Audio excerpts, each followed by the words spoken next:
Sa kabila ng iba't ibang hamon na kinahaharap ng Pilipinas pagdating sa paggigiit ng karapatan nito sa West Philippine Sea, nilagdaan ni Pangulong Bongbong Marcos ang Philippine Maritime Zones at Archipelagic Sea Lanes Law. Ang dalawang batas ang magsisilbing legal na balangkas o framework para mas maging malinaw ang maritime entitlements ng bansa at maging epektibo ang magiging estratehiya ng gobyerno. We project to the international community that we are staunchly committed to nurturing, cultivating, and protecting our maritime domain.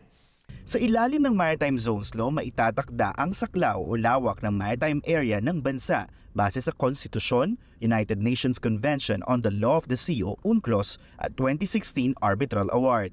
Kabilang dito ang Exclusive Economic Zone o EEZ kung saan madalas nagkakaroon ng insidente sa pagitan ng Pilipinas at China.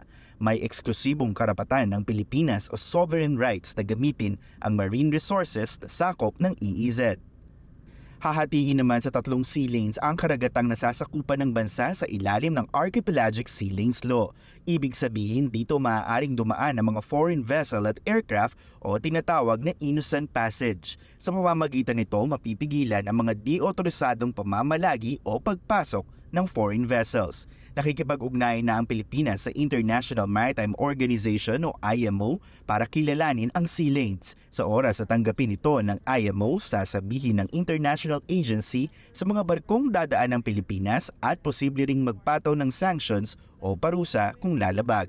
The passage of the Maritime Zones Law is an implementation of the 2016 arbitral ruling. Samantala, isang bagong mapa ang inihahanda ng Pilipinas kasunod ng pagpasa ng dalawang batas. Sa bagong official map, mapapasama na ang West Philippine Sea at iba pang maritime entitlements tulad ng Benam Rai sa silangang karagatan na tatawaging talampas ng Pilipinas.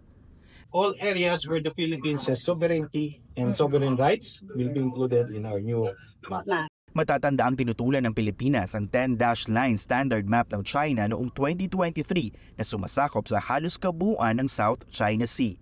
Ilalabas ang bagong mapa sa oras na matapos ang implementing rules ng Maritime Zones Law.